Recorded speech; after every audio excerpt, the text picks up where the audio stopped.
La primera vez que alguien sospechó de la comida de la señora Tomasa fue por pura envidia. Eso decía ella, al menos. En el barrio antiguo de Xanenetla, en la ciudad de Puebla, todos la conocían como la abuela Tomasa, aunque muchos no fueran ni sus hijos ni sus nietos. Para 1897, su fondita, una casita de adobe con techo de teja y un comal siempre encendido, era famosa entre arrieros, peones de las haciendas cercanas y hasta algunos señoritos que se escapaban del centro elegante para probar la mejor barbacoa de la región. La ciudad, en esos años, olía a leña, a humedad de río y a cal recién puesta en las paredes. Las campanas de la catedral marcaban las horas y los carros tirados por caballos levantaban polvo sobre las calles empedradas. Contra ese paisaje de ciudad que crecía hacia los rumbos de los Remedios y el Cerro de Loreto, el barrio de Tomasa seguía siendo casi pueblo. Gallinas sueltas, niños descalzos, mujeres lavando ropa en el lavadero público, el río Atoyac no tan lejos, llevando basura, flores de ofrenda y secretos. Antes de seguir con esta historia, te invito a suscribirte al canal y a dejar en los comentarios desde qué parte del mundo nos estás viendo. Eso ayuda muchísimo a que sigamos trayendo relatos como este, basados en sombras muy antiguas de nuestra tierra. Tomasa había llegado a Puebla desde un rancho perdido camino a Tlaxcala años atrás, cuando todavía se hablaba de las guerras contra los franceses como si hubieran pasado el mes anterior. Había enviudado joven. Su marido, un peón de hacienda, murió atrapado por un toro embravecido. Ella quedó sola con una niña y un niño pequeños, sin tierra propia y con una rabia silenciosa que le crecía por dentro cuando la hacienda les negó cualquier ayuda. Así es la vida del pobre, le dijeron, y ese día Tomasa supo que a los vivos no siempre valía la pena suplicarles. En Puebla consiguió un cuartito cerca del Panteón Municipal de San José, ese cementerio que en aquel entonces estaba casi a las orillas de la ciudad, rodeado de milpas y árboles de pirul.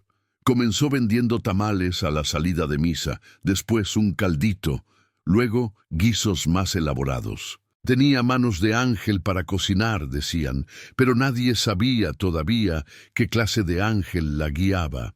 Su fondita comenzó como un anafre en la calle, bajo un tejabán de láminas viejas y ramas. Pronto, gracias a las monedas que ahorraba con una disciplina casi cruel, levantó una construcción más sólida, paredes de adobe blanqueadas con cal, un portón de madera, 2 mesas largas de tablones, bancos de madera y un fogón amplio al fondo, conectado a un patio donde colgaban cazuelas ennegrecidas y ollas de barro. Lo curioso era que nunca se le acababa la carne. Los otros comideros del barrio se quejaban de los precios del mercado de El Parral, de lo caro que estaba el chivo, el cerdo, el pollo, pero la abuela Tomasa siempre tenía algo hirviendo, mole espeso, barbacoa jugosa, caldos con huesos grandes, pozole con un maíz tan blanco y granos tan reventados que parecían perlas. ¿Quién sabe con quién se acuesta esa vieja para conseguir tanto animal?, murmuraba doña Lucha, que vendía quesadillas y gorditas en la esquina. Seguro algún carnicero la está protegiendo, pero los carniceros del barrio aseguraban que a Tomasa apenas la veían. Muy de vez en cuando compraba un poco de menudencia, huesos para el caldo o algo de vísceras baratas. Nunca se llevaba los trozos caros, los que alcanzaban para tanta carne como ella presumía en sus cazuelas. La gente al final prefirió no preguntarse demasiado. El hambre, en esos años duros, siempre ganaba. Los jornaleros que trabajaban desde antes del amanecer en los campos cercanos llegaban con las manos agrietadas, la cara tostada por el sol de Puebla, ese sol seco que caía vertical sobre las milpas, y Tomasa los recibía con tortilla calientita, salsa de molcajete, un arroz que olía a ajo y cebolla frita, y pedazos generosos de carne que parecían deshacerse en la boca. El hijo de Tomasa, al que todos conocían como Julián. Apenas hablaba. Era un muchacho flaco, de mirada huidiza, que ayudaba a lavar los trastes, a carrear agua desde el pozo y cortar leña en los montes cercanos. De niña, la hija de Tomasa, Lucinda, había enfermado de una fiebre extraña y murió en 3 días. Desde entonces, la abuela se había vuelto más dura, más hermética. Se decía que fue después de esa muerte cuando comenzó a ir más seguido al cementerio al anochecer. En ese panteón, en 1897, se enterraba de todo. Pobres envueltos en sábanas, ricos con ataúdes de madera importada, monjas, soldados, niños. El camposanto crecía como la ciudad, con sus cruces de hierro, lápidas de piedra con ángeles tallados y montones de tierra amontonados sin nombre. El olor a cera, a flores marchitas y a humedad era constante. Las noches, entre cipreses y nichos, se volvían más densas, como si el aire se llenara de suspiros que no se atrevieron a hacer gritos. Fue el viejo sepulturero, don Evaristo, quien primero la vio. Aquella noche, la neblina bajaba desde los cerros y el viento traía campanadas lejanas. Evaristo, con su farol de aceite, caminaba entre las tumbas revisando que no hubiera veladoras encendidas de más por aquello de algún incendio. Entonces vio una sombra femenina agachada sobre una tumba reciente, una cruz de madera sin barniz, apenas con un nombre escrito a cuchillo. —gritó. —Ya no es hora de visitas, señora. Mañana puede venir a llorar a su muerto. La figura se enderezó despacio. Era Tomasa, con un rebozo oscuro que le cubría la cabeza y buena parte del rostro. En una mano traía un costal de ixtle. Con la otra se limpiaba algo de la falda. —Vengo a dejar flores, don Evaristo —respondió con una voz extrañamente tranquila—, y a recoger las que ya se marchitaron. El sepulturero parpadeó, sintió un escalofrío que no se explicaba.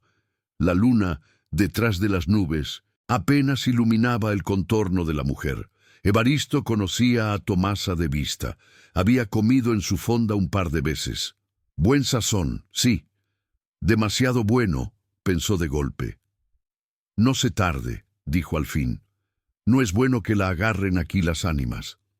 Después, con los años, Evaristo juraría que cuando pasó junto al costal de la abuela, el olor que salió de ahí no era a flores ni a tierra húmeda. Era un olor dulce y pesado, como cuando se abre una fosa vieja. Durante semanas el viejo pensó si contar algo o no.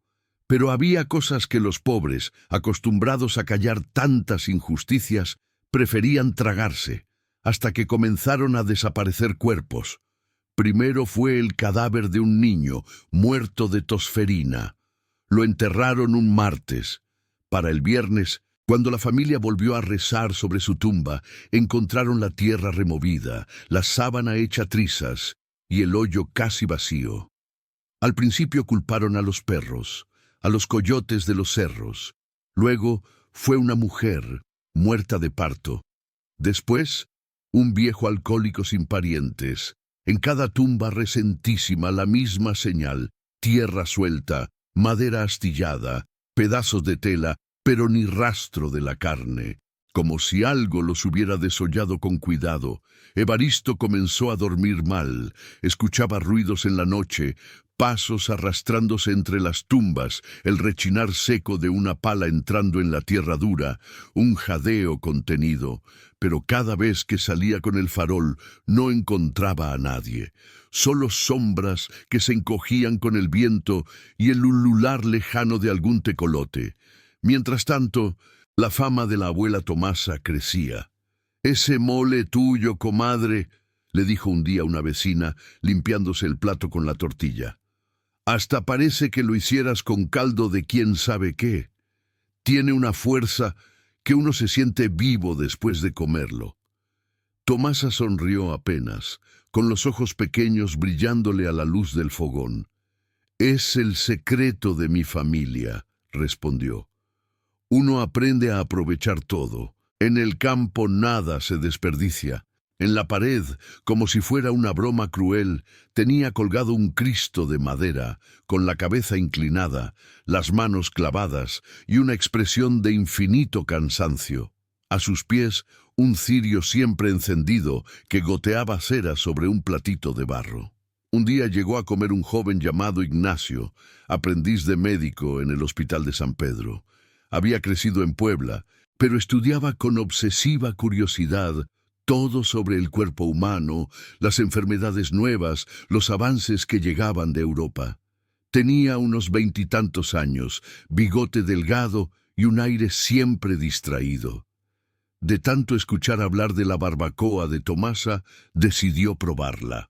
Entró a la fonda una tarde nublada, cuando el cielo se había puesto del color de la ceniza y el viento traía olor a lluvia. Las paredes sudaban humedad, y en el fogón hervía una enorme olla cubierta por una tapa metálica abollada. El vapor que escapaba olía a carne, chiles secos, penca de maguey chamuscada. «Siéntese, joven», dijo Tomasa sin mayor ceremonia. «¿Le sirvo barbacoa o caldo?» «Barbacoa», pidió Ignacio. «Y si tiene, un poquito de caldo también». Mientras comía, el joven sintió primero placer, luego curiosidad. La carne estaba suave, jugosa, con un sabor difícil de describir, como si estuviera a medio camino entre la ternera y algo distinto, más denso. El caldo tenía un fondo extraño, una especie de dulzor residual que no era propio del chivo ni del borrego. Al terminar, prendió un cigarro y se quedó mirando el humo elevarse hacia las vigas ennegrecidas del techo. «¿De dónde trae la carne, señora?», preguntó con aparente ligereza. Tomasa, que estaba moliendo algo en el metate, apenas levantó la vista. «¿De dónde se deja?», contestó. «A veces de los ranchos, a veces de más lejos. No pregunte tanto, joven. Lo importante es que esté buena». Ignacio sonrió, pero algo en el tono de la mujer le dejó un resabio amargo. No dijo nada más. Pagó y se fue, con el sabor del caldo persiguiéndolo hasta la noche. Semanas después, Ignacio fue llamado al Panteón de San José para auxiliar al juez local en algo poco común: revisar una tumba profanada. El cielo de Puebla se había vuelto plomizo otra vez, como si recordara la tarde en que el joven conoció la fonda. Los cipreses se mecían despacio y las nubes bajas parecían atraparse en sus copas. «Doctorcito», le dijo el juez de paz, un hombre gordo con chaleco apretado, «vea eso y dígame si son perros o si tengo que preocuparme de algo más». La tumba estaba casi deshecha.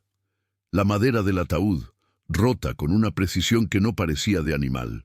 La sábana, hecha jirones, pero no había marcas de dientes ni restos de ningún festín de bestias. Ignacio, con las manos cubiertas por guantes toscos, bajó al hoyo y examinó los restos.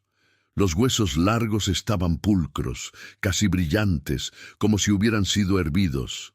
La carne, completamente arrancada, en cortes limpios, se le heló la sangre. Ese era un trabajo de cuchillo, de alguien que sabía lo que hacía. «Esto no es obra de perros, señor juez», murmuró al salir de la fosa, con la cara más pálida que el mármol de las lápidas de los ricos. «Aquí hay mano humana». El juez respiró hondo, se santiguó.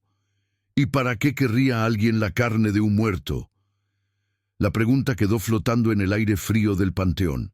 Ignacio no contestó, pero muy al fondo de su mente una imagen se encendió. Una olla humeante, un caldo con un fondo dulzón imposible de identificar, una vieja de ojos duros diciendo: «No pregunte tanto, joven». Trató de sacudírsela de la cabeza.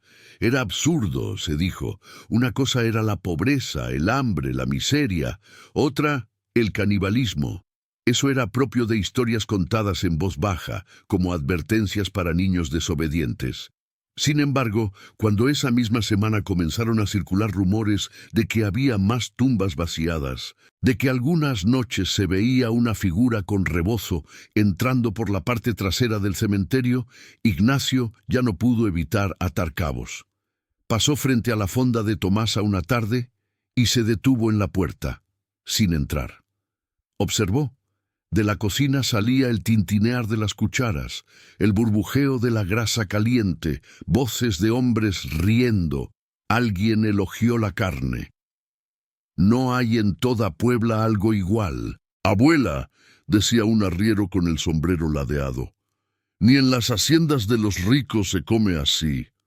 Tomasa respondió con una carcajada seca. «Pues aprovechen mientras haya», dijo. «Uno nunca sabe cuándo se acaba la abundancia».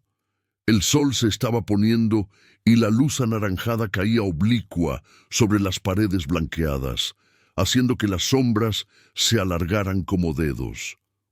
Ignacio se estremeció y tomó una decisión que, sin saberlo, iba a arrastrarlo hasta la raíz negra de aquel secreto. Esa noche, cuando las campanas marcaron las 10 y el aire comenzó a enfriarse hasta volverse filo, Ignacio salió de su cuarto con una linterna pequeña y un rosario en el bolsillo. No fue al panteón, como quizá hubiera esperado cualquiera que oyera la historia después. Fue a los alrededores de la fonda de Tomasa. Se escondió entre unos nopales al otro lado de la calle, con la espalda pegada a un muro húmedo. Las luces del interior seguían encendidas. Podía ver, por la rendija de la puerta, que aún había hombres comiendo. El murmullo de las conversaciones llegaba hasta él, mezclado con el olor de la comida. La luna, esa noche, estaba llena y alta, flotando sobre las cúpulas de las iglesias de Puebla como un ojo lechoso. Poco a poco, la fonda fue vaciándose. Los clientes salieron tambaleando, algunos por el mezcal que Tomasa vendía por debajo del agua, otros simplemente llenos y cansados. La anciana fue apagando velas, cerrando ventanas, bajando la cortina de madera del frente. Ignacio esperó. Cuando el silencio se instaló del todo, un nuevo sonido apareció, el rechinar de un portón trasero. Una figura pequeña, encorvada, salió cargando algo. Iba cubierta por un rebozo oscuro. Caminaba despacio hacia la calle que subía al Panteón de San José. El corazón de Ignacio comenzó a golpearle el pecho como si quisiera romperle las costillas y escapar. Se agachó más entre las sombras y la siguió, manteniendo siempre una distancia prudente. Las calles de Puebla, a esas horas, se transformaban. Las mismas fachadas coloridas que de día parecían amigables, ahora eran bocas negras llenas de silencio. Los faroles de aceite, mal mantenidos, parpadeaban. A lo lejos, el sonido de un borracho cantando una tonada ranchera se mezclaba con los ladridos de perros flacos. La figura de Tomasa, porque no podía ser otra, caminó sin prisa, pero con una seguridad que indicaba que había hecho ese trayecto muchas veces. Llegó a la tapia lateral del panteón, donde una parte del muro estaba incompleto, con ladrillos flojos. Miró a un lado y a otro. Ignacio contuvo la respiración. La abuela se agachó, movió 2 ladrillos con una agilidad sorprendente para su edad y se deslizó hacia el interior como una sombra. El joven médico se acercó, temblando. Esperó un minuto entero, contando sus latidos, antes de atreverse a asomarse por la ranura del muro.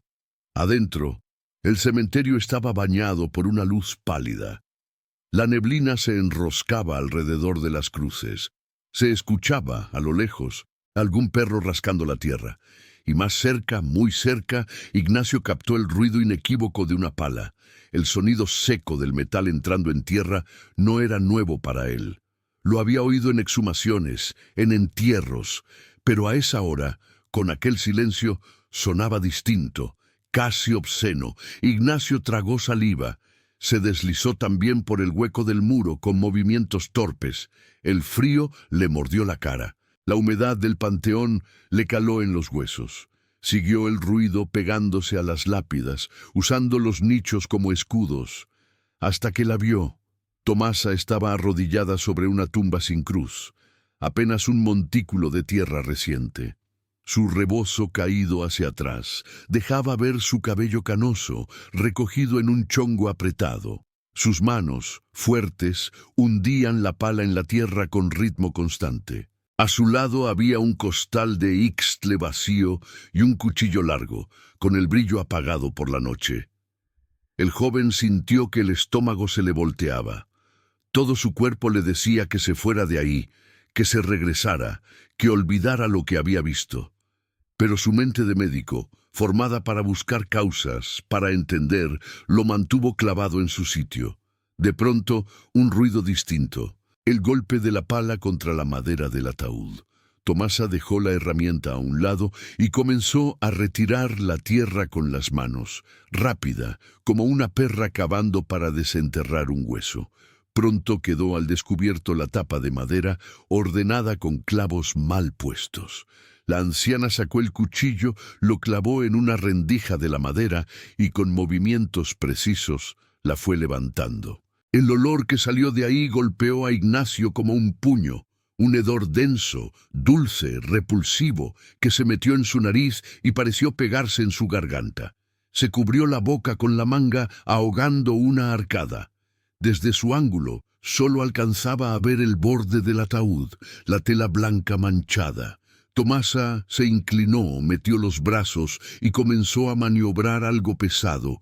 Cuando se enderezó, sostenía entre sus manos los muslos y las pantorrillas de un cadáver, aún enteros, la piel pegada al hueso, la carne empezando a corromperse. Ignacio sintió que el mundo se alejaba. La cabeza le zumbó. Pero sus ojos, horrorizados, no podían dejar de mirar. Vio cómo la abuela colocaba las piernas dentro del costal con un cuidado casi tierno, como si estuviera guardando una cosecha valiosa. Luego, con el cuchillo cortó los brazos, los separó a la altura del hombro, los depositó también en el saco. El torso, más pesado, lo dejó en el ataúd, cubierto apenas por un pedazo de sábana. Mientras trabajaba, Tomasa murmuraba algo en voz baja, una especie de oración retorcida. «No te enojes, criatura. Ya no necesitas esto, ya estás del otro lado. Yo le doy uso, yo le saco provecho. Que tu carne alimente a los vivos, que tu fuerza pase a ellos». Ignacio no pudo más. Un gemido ahogado se le escapó. Tomasa se detuvo en seco. Levantó la cabeza. Sus ojos pequeños y brillantes recorrieron la oscuridad. La luna iluminó de refilón su rostro, marcado por arrugas profundas, pero también por una dureza feroz. «¿Quién anda ahí?», espetó, con una voz que ya no sonaba a abuela tierna, sino a algo antiguo, endurecido por años de hacer lo que hacía. Ignacio se pegó contra la lápida que lo ocultaba. Sintió el corazón en la garganta. Sus dedos apretaron el rosario en su bolsillo al punto de casi romperlo. Silencio. Se escuchó el aleteo de un murciélago, el golpear del viento en las cruces de hierro. Los pasos de Tomasa acercándose, lentos, pero decididos. El joven contuvo la respiración. Cuando por fin la vio asomar la cabeza por encima de la lápida, a solo unos pasos de él, supo que, a partir de ese momento, su vida y la de muchos en Puebla no volverían a ser las mismas. Tomasa no lo vio. Sus ojos, acostumbrados a la penumbra, pasaron de largo. Murmuró un insulto al aire, se escupió en la mano, se santiguó brevemente frente a una tumba cercana y regresó al hoyo. Cerró el costal, lo echó al hombro con un esfuerzo que hizo crujir su espalda y comenzó a cubrir el ataúd de nuevo con tierra. Ignacio esperó a que se alejara antes de atreverse a moverse. Cuando salió por el mismo hueco del muro por donde había entrado, tenía las piernas temblorosas, la frente empapada en sudor frío y una certeza clavada en el alma. La abuela que alimentaba al barrio lo había estado haciendo, quién sabe desde hacía cuánto, con la carne de los muertos. Al amanecer, la ciudad de Puebla despertó como cada día, con el pregón de los vendedores de pan, el sonido de los carros sobre el empedrado, las campanas de las iglesias llamando a misa. Pero para Ignacio, todo estaba teñido de una capa de horror invisible que nadie más parecía ver. Ese mismo día intentó hablar con el juez de paz. Le contó entre titubeos lo que había visto. El rostro del juez pasó por varios matices: incredulidad, asco, furia contenida. «Joven, lo que usted me dice es gravísimo», dijo al final, limpiándose el sudor de la frente con un pañuelo. «Si eso se corre por la ciudad, se arma un escándalo, y uno no puede señalar a una mujer así, nada más por un dicho: el pueblo la quiere, come en su mesa. ¿Sabe lo que pasaría si se enteran de que quizá...?» Tragó saliva. «Además, ¿y si usted se equivoca?» Ignacio apretó la mandíbula. «No me equivoco», respondió. «Soy médico. He visto cuerpos en todos los estados. Lo que vi en la tumba no lo hace un animal. Y la vi a ella sacando...» Su voz se quebró. «Sacando los miembros del difunto como si fueran piezas de carne de res». El juez se levantó, caminó de un lado a otro, se detuvo frente a la ventana, desde donde se veía a lo lejos la cúpula de una iglesia decorada con azulejo. «Puebla, la ciudad de los ángeles», pensó Ignacio con amarga ironía. «No podemos actuar sin pruebas». «Muchacho», dijo por fin el juez, «ya bastante habló la gente cuando se supo de las tumbas profanadas. Dicen que son brujas, que son satanistas, que son extranjeros. Cada quien inventa algo.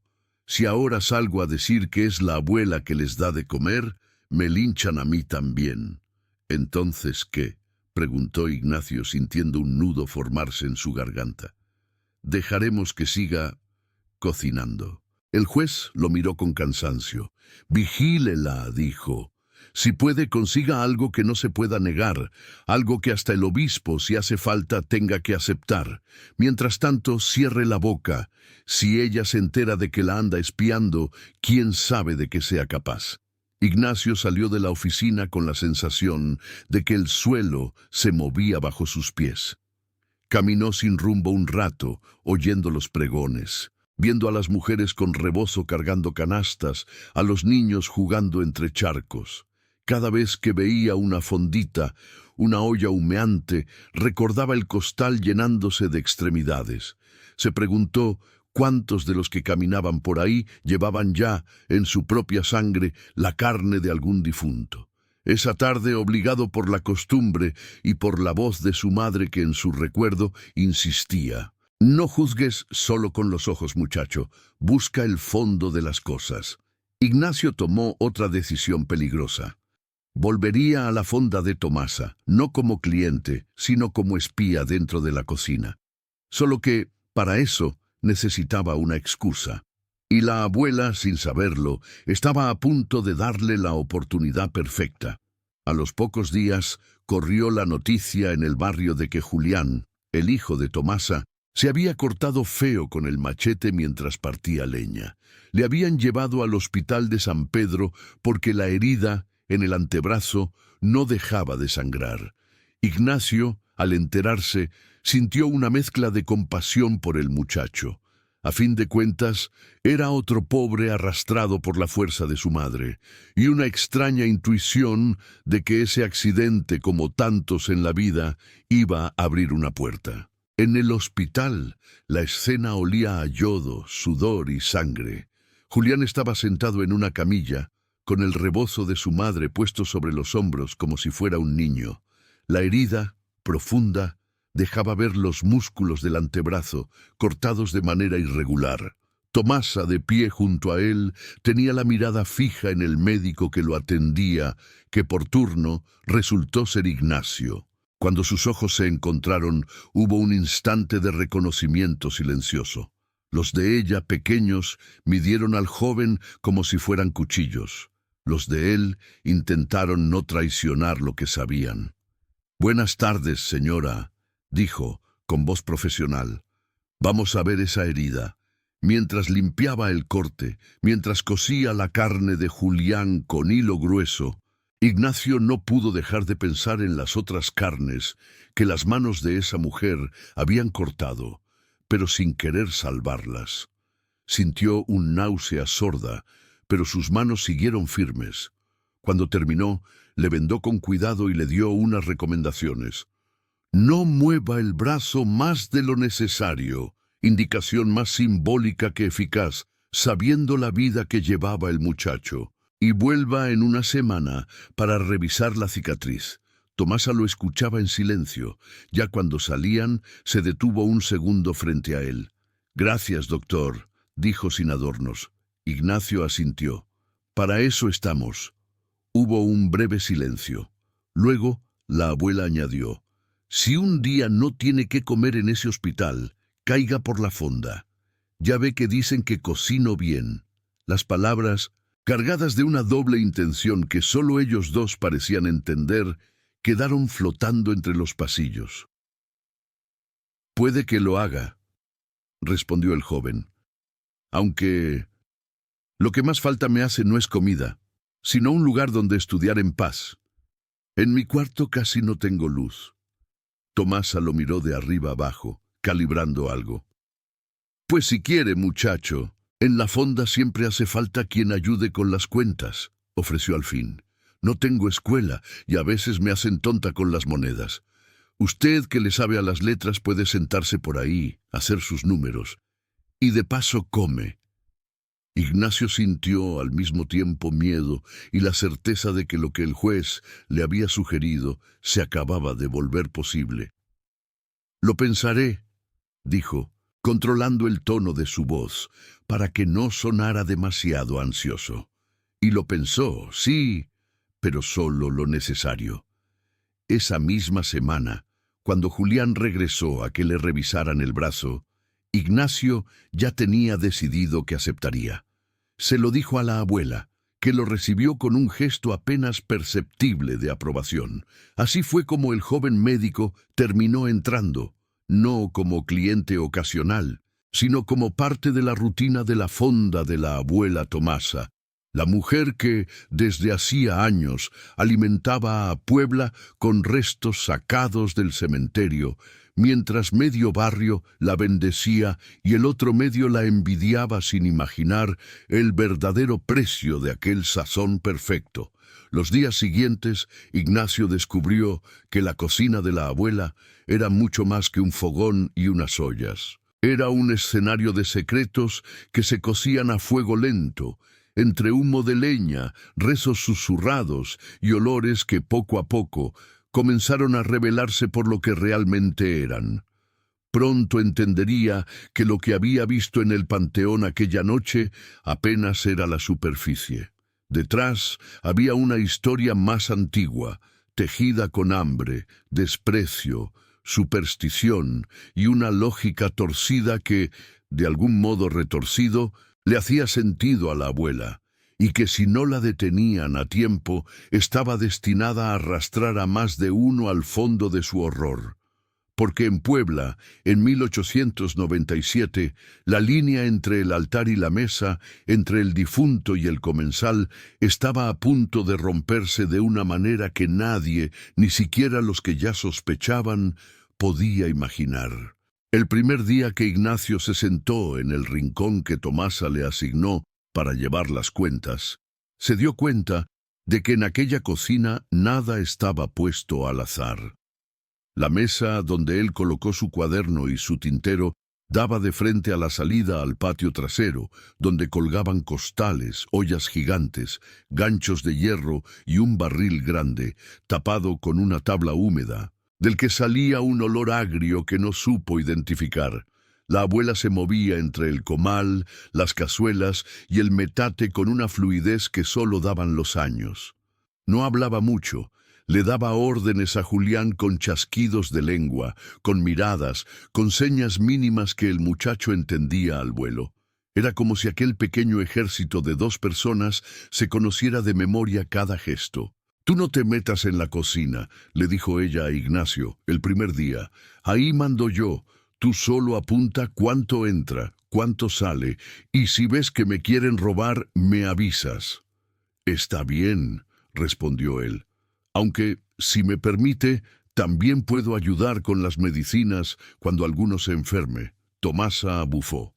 En esta casa el que se enferma se cura con caldo y tequila, sentenció. Si con eso no se alivia, es que ya le tocaba. Ignacio anotó mentalmente aquella mezcla de pragmatismo y fatalismo. Mientras fingía revisar monedas y escribir sumas, observaba. Las piezas de carne que traían de día eran pocas. Un par de pollos flacos, menudencias de cerdo, huesos baratos. Nada que justificara las porciones abundantes que servían. Pero había algo más. Un costal que siempre permanecía colgado en un rincón del patio, atado con un nudo muy firme. Algunas mañanas, cuando él llegaba algo más temprano, lo veía moverse apenas, como si adentro hubiera algo que se asentaba con el tiempo. A veces, una gota espesa, oscura, caía desde la tela hasta el piso de tierra, dejando una mancha que Julián se apresuraba a cubrir con ceniza. Fue en una madrugada de lluvia cuando, por fin, Ignacio estuvo a punto de ver lo que ese costal contenía. En Puebla, la lluvia de verano solía caer con una furia breve pero intensa. Las calles se volvían arroyos, el agua golpeaba las tejas, el olor a tierra mojada lo invadía todo. Esa noche en particular, los truenos retumbaron tan fuerte que la ciudad entera pareció encogerse. Ignacio, que vivía ya prácticamente entre el hospital y un cuartito cercano a la fonda que había alquilado, se despertó cerca de las 3 de la mañana con la sensación otra vez de que algo lo llamaba. No era una voz, era más bien una inquietud en el pecho, un tirón en el estómago. Salió, bajo la lluvia, con el rebozo prestado por una vecina y caminó hasta la casa de Tomasa. La puerta delantera estaba cerrada, como era de esperar, pero desde atrás se colaba una luz. Se acercó con cuidado, pegándose a la pared, sintiendo el agua fría bajar por su cuello. El patio trasero estaba parcialmente cubierto por un tejabán. Debajo, la abuela trabajaba. Tenía el costal sobre la mesa de madera. Lo había abierto. Sus manos, firmes, sacaban algo pesado envuelto en una sábana oscura. Ignacio alcanzó a ver, por una rendija del tejabán, destellos de algo blanco. Hueso, quizá. O el reflejo de la luz sobre grasa fresca. Tomasa hablaba sola. «No te me hagas agua tan rápido», rezongaba mientras cortaba. «Hay que hervirte bien, sacarte el jugo. La gente lo necesita. El cuerpo no se tira, se transforma». El cuchillo hacía un sonido húmedo al entrar y salir.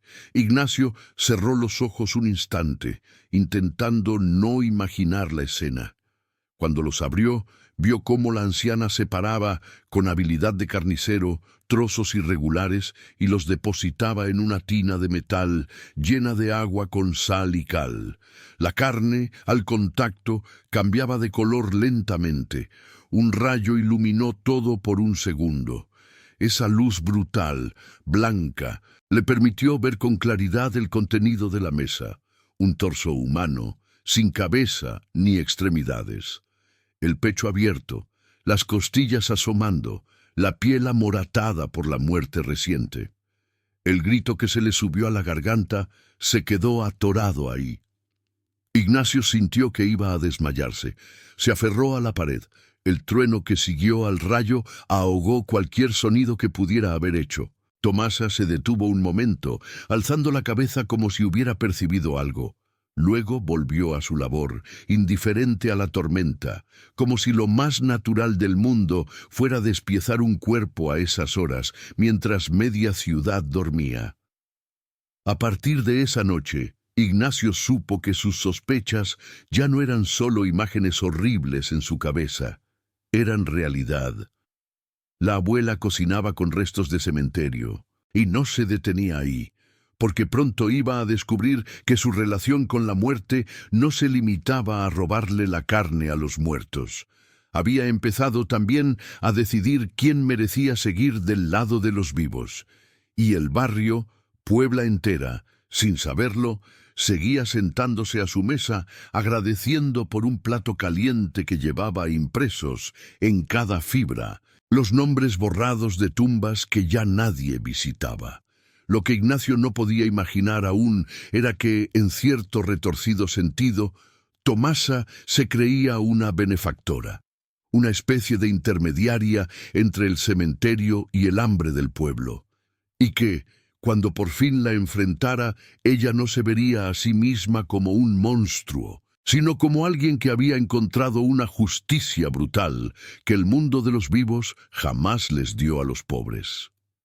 En esa tensión, entre horror y lógica torcida, entre hambre y dignidad, entre fe y profanación, se iría enredando la vida de todos los que rodeaban a la abuela, hasta que, una noche de octubre de 1897, Puebla dejó de poder ignorar el olor que salía de aquella cocina, un olor que, de pronto, ya no pudieron confundir con sazón, porque aunque la ciudad estuviera llena de iglesias, procesiones y rezos, a veces los demonios más terribles no se esconden en los cerros ni en las barrancas, sino detrás de una olla de barro, debajo de un comal, en la sonrisa arrugada de una abuela que durante años había cocinado con restos sacados del cementerio, sin que nadie tuviera el valor de mirarle las manos de cerca.